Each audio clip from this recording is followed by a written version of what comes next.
Yeah, hello guys, welcome back to the channel. We had just, in the previous video, seen game 2 against Tars, which, yeah, could have been played a bit better maybe. Yeah, sadly we lost that one. So we got game 3 and we need to win this one to stay in contention for the top 8. Now again, this tournament held at a bar in London. Wi-Fi was not great in this bar, which was what we were playing on. And I remember during the tournament, sometimes players would disconnect through Wi-Fi, and there was no reconnect feature in Hearthstone back then. So if you disconnected, you got a game loss, which was very frustrating for a lot of people because it was out of their control, really. And it was happening at lots and lots of locations all around the tour stops that these tournaments were being held from. I think like somewhere in Spain or something, the entire venue's Wi-Fi went out, and all the players from there just had no chance of going through. So it wasn't the best organized tournament back then, but there's a certain charm to it. And we're gonna have to see our next game coming up here. Even then, you know, sure, he lost the game, but we were so focused on working out whether or not he survived Druid combo that turn, we completely missed the fact he was just 1 damage off lethal right there at the end. He was so close with what you just said was a pretty poor draw overall. Right. I want to point out, too, that this was a guy who got to this point through ladder rankings, has never played in a tournament before at all. No community cups, no majors. And so when I saw that Paladin deck, I'm thinking, for sure this is Seeker Paladin or this is mid-range Paladin, because that's what you would play on the ladder. But obviously crazy deck. We're a little stunned by it. We want to hear what you at home have to say about it. Tweet at Play Hearthstone. Use a hashtag HCT. Tweet at us. We just want to hear what you think about this deck and if you've ever seen it before, because we never have. But unfortunately, Jambre down 0-2. Yeah. So Tars is 1 game away from clenching his spot at the Europe Winter Championship. So do you believe in miracles? Yeah, I don't know if I mentioned this in the previous video, but at this point, I wasn't aware we were playing for top 8. I didn't have a look at the bracket. I thought I had actually several more matches to go to make it. And I thought they were just putting me on the broadcast just because I hadn't been on it at this point. So yeah, I wasn't aware of what I was playing for, really. And I wasn't aware I'd actually already cashed some money. I thought I hadn't even cashed money, so going into it, the nerves weren't like really there, but we'll see how we do. Our hand looks a little better this game. We've got the mini-bot and the challenger. And an egg. I wonder what I end up keeping. Positive thing about that egg going first, I don't actually hate keeping the mysterious challenger. There's the challenger. There is the challenge. Especially because we've got a good 2-drop. I'm smiling. He does get the mini-bot here. I'm not sure what about this time. time. Smiles there a little bit. Yeah, I mentioned earlier, Jambre wasn't expecting to win. Okay, actually I don't like this keep. I think keeping the challenger actually makes some sense when we're going first, because it's so much easier for us to be ahead. And it's a big value bomb. Like, we don't really need 2 different 2-drops either. We'd rather have like a 1-drop or a 3-drop.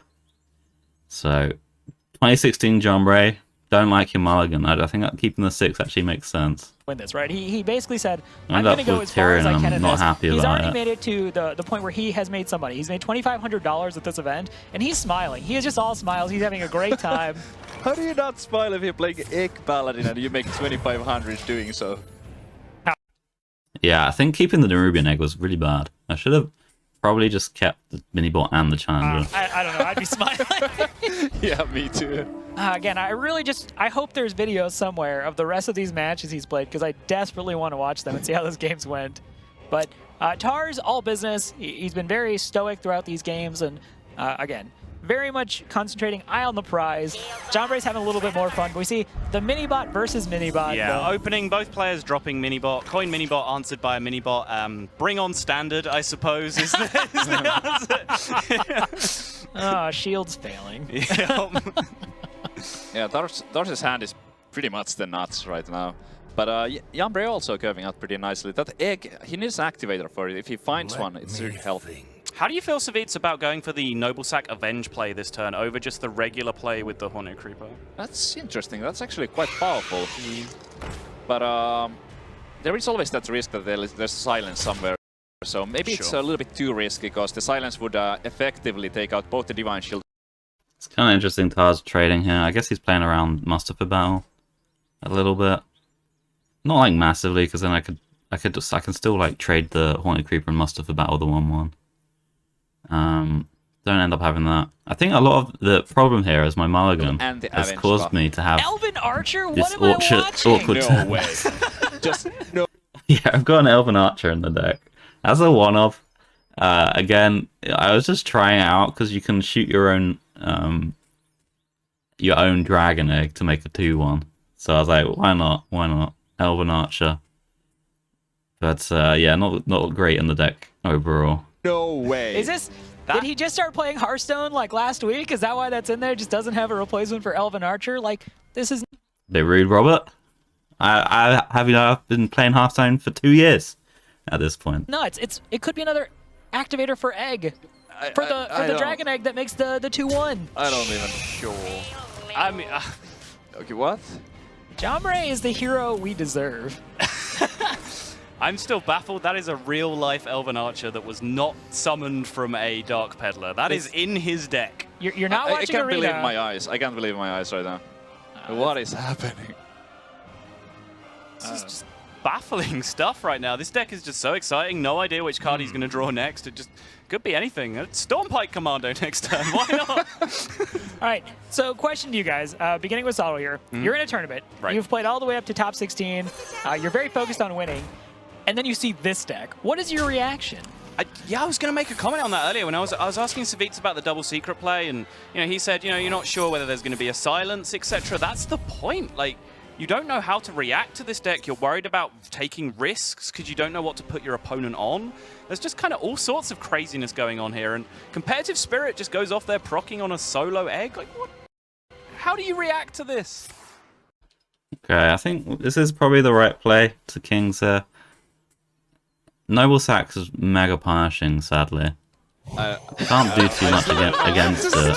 Just pray it, isn't I it? wish But it you is. guys could have seen Savitz's face right there. It was glorious. I'm staring at the Elven Archer and just I don't know what is happening. The best part was you were asking how to react, and Savitz just dumbfounded, just staring at the Elven Archer. That's basically the correct reaction here. And we see Giant Egg here, big old 5/4. Can do a reasonable job contesting the board, but value Muster here to stop the fun. Indeed. You've been waiting so long to say Value man. Master. It's that song. Brian and I have just been back in the backstage singing that song, just the perfect curve. Yep. Curse those catchy content creators and their good music. Yeah, that video is pretty fantastic, I have to say. But back in the game here, a few shots hit into the egg. I don't think he's going to have too much interest in interacting with it this turn. He may go for the creeper pop, but I don't really see the merit in it. I think we're just pushing face this turn. Yeah, I agree with you. It doesn't really make things any better for him to pop it right now. It seems likely that the egg is going into the juggler next turn anyway. Want to point out, Jambre can play Defender Vargas and then an on-curve Elven Archer. Well, Wow. He has a curve out for hopefully both not in of that these. order. Here we go. Preferably not in that I order. will see Tars's Right. face when the Elven Archer hits the board. Here we go. Tars looks slightly puzzled. He's like, huh? So Avenge hits, and the Argus here is going to allow a value trade into the Knife Juggler. And the unfortunate side is that the Avenge means there is a value trade now back from the 4-3 into the 2-2. So that whole situation kind of comes out in the wash, and the Competitive Spirit Blessing of Kings curve here is not terrible leading into the Challenger. No, not bad at all. It's somewhat perfect. This Competitive Spirit is almost guaranteed to go off anyways, if he happens to play second one. Yeah. Tars's hands have always been so good. It's so annoying. Ugh. Probably not. It's quite uncommon to see more than one of those. Right. Was there ever a point, because I cannot remember, if Elven Archer was played in Warlock Zoo at some point, Yeah, right? absolutely. In a meta where there was a lot of Zoo mirrors, for example, Elven Archer was actually quite a common card. Yeah, Right, that's so right. what if this is some kind of Paladin Zoo deck? Ooh. I mean, we actually... Okay, you see me laughing there. I think the broadcast caught up to me playing the Paladin. I think I could hear them their reactions when they saw the Dragon Egg. had So that's why I'm a deck earlier that I was calling Paladin Zoo, because I believe the original list came up from Game King, and that's what he called it. And that's a very, very different deck from this one. It's just very, very minion heavy, but it's buff heavy, sure, but it's not all in on that kind of egg plan that this one seems to be. Man, my draws are so bad this tournament. Tyrion opening hand. both games, and then just drawing like all these useless 1-drops when my deck has like obviously 2 challenges in it. It's got kings, it's got like true silver, it's got muster for black, all these things. We just keep drawing like very poorly. If you're going to draw the parallel, it does seem to be with Egg Druid. You're very much all in on getting those really annoying boards and then using buffs to just leverage huge advantages out of Nerubian eggs and dragon eggs. Right. Jambre, once again here, turn 6 and no Mysterious Challenger available. That's really what he wanted to play, but unfortunately that's not possible. Just looking at the measly Noble Sacrifice and an Abusive Sergeant. Yeah, not too many great options this turn, and he's hesitating here, trying to work out what that secret is going to be. Turns out that it is the competitive spirit, so in terms of how he chooses to interact with this board, it's not really a big deal, but he's just working out the various implications of Avenge, Redemption, etc., all the things it could be. And he's just going to play his fairly sad little turn here and hope that he doesn't get blown out too hard by what this secret is. I think I kind of know it's over here. So that Silverhand recruit now up to 5 power, and there we go. We have a chip to make me feel better. A Mysterious Challenger from Darcy's side. Oh wait, was that an "Oh come on" from Jambre? 2016 Jambre tilting. There we go, competitive spirit. So that Silverhand recruit now up to 5 power, and Mysterious Challenger from Darcy's side. Oh, that was definitely an "Oh come on." Jambre just kind of Of course shakes you his have head like, that. where's mine? Where's mine? Yeah. So yeah, my deck is weird, but I have just as many Mysterious Challengers in here as he does. We assume. Yeah, We well, assume. you know, Although I would be surprised if there wasn't. I would. All right, so looking at the board now, Tars is just in a very commanding space, and unfortunately, Jambre's on turn 7, so he cannot quite get down that Tyrian Forge Ring. Keeper of Oldemont, not a bad pickup, but there's kind of really just too many good targets here. Yeah, that Tyrian is so good for next turn, and Keeper of Ultimate is very nice for this turn, but the problem is that he's down to 10 HP. It might even be impossible for him to I'm survive. not convinced he can live. If the Avenge hits perfectly, maybe, because he can keep her, say if the Keeper hits the 6/6 with the Avenge on it as well. I still don't think that's enough. I think he's in a world of trouble here. I think we're done here, but let's just see how it There's enough. plays If out. the Avenge doesn't hit the 5/2, we live. Into the Noble Sacrifice. Then the Avenge is going to happen. Then the Keeper of Ultimate on whatever is avenged. So the Avenge. But they got the Redemption though. Redemption as well is the last secret, so we get the full package of secrets that. But no, with it's still that dead. weapon, so even if he gets the Spider down to 3 attack, the Mysterious Challenger is still 6 damage, and that weapon exactly. Yeah, we needed the for package of it to land on the But with 6/6, I that guess. weapon, so even if he gets the Spider down to 3 attack, the Mysterious Challenger is still that 6 is curtain damage, for and that Jambre. weapon exactly damage. 2016 Jambre. Absolutely. So there is no way out here. He's just going to face down lethal on board, and Jambre clearly had some fun here. You talked about it, Rob. He wasn't expecting to do well. He's probably exceeded his expectations, taken down some money, but unfortunately, his illustrious run has come to an end here at the hand of Tars, who, for me, has been one of the breakout players of this event so far. Yeah, so well played by Jambre. We see it. Tars is super excited. He really wants to go to the Europe Winter At Championship. least I was a good sport about it. I said well played. He's going to get his wish. He's top 8 now, and as much as it's fun to talk about Jambre's very unique egg deck, I think Jambre, we see that's it. me Tars is shrugging to super my mates excited. there He off really cam. wants to go to the Europe Winter Championship, and he's going to get his wish. He's top 8 now, and as much as it's fun to talk about Jambre's very unique egg deck, I have to focus on Tars. He is the winner. He played extremely well, and not someone who was lacking in innovation himself. He brought that Curse of Reform, which, a lot of players wouldn't think, like, oh, I'm going to run this card, but Tars did. He's won it, and, very happy for him. Yeah, absolutely. Shows a lot of confidence to bring Cursor for a Farm in a deck to a tournament like this. He played very well in the first match today. He played very well in the second one. Well deserved. Yeah, well done, Tars. He did play well. I don't think I played super well. I mean, it was my first time on broadcast, so maybe I was a little bit nervous. I think the draws didn't help in those games, for sure. We had some terrible draws with the Pala. Sadly. Didn't get to show off in its full glory. But I did make some mistakes as well, sadly. Could have played a little bit better. I think the last game I was really let down by my poor mulligan. Two drops weren't necessary going first. Keep the challenger, keep the mini bot, try and find a better curve in between. And maybe we have a chance that game.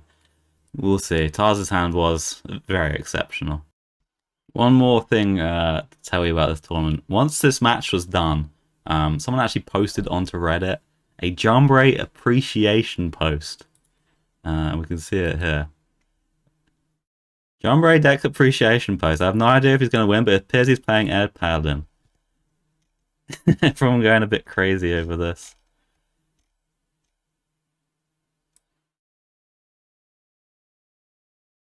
Kind of funny. I'll link this thread in the comments if you want to have a read. But once the tournament was done, I was kind of hyped up a bit. So I wanted to stream, so I'd posted in here. Alright guys, it boils down to this. I'm streaming tonight. I lost this match, but I'm going to look on the sunny side of things. I scrambled my chances, but if you want an exciting stream, crack on to twitch.tv/thejambre in about an hour or so. Thanks guys. Oh, some beautiful puns there. So we did this stream. We got a lot of people coming in, but unfortunately my setup was really awful, and I was doing it just at my friend's house. The microphone was terrible. There was so much background noise. The cam wasn't great. So unfortunately, all the people who were coming to enjoy the stream were a little bit let down by that, sadly. But we still had a great time. 0-3, not great. Could have done a bit better any, but I was happy to come out of it afterwards knowing I'd got some prize money, because I wasn't. I thought I'd been eliminated from the tournament before I got any money at all. But I found out after the fact that I got like 2,500, I think, for my placement, which was pretty nice. Sadly, it didn't go any further, but still happy with how it went. Like I said, if you like this content, maybe I'll do some more, going over some previous tournaments that I've appeared in as well. Thanks for watching, guys, and see you in the next video.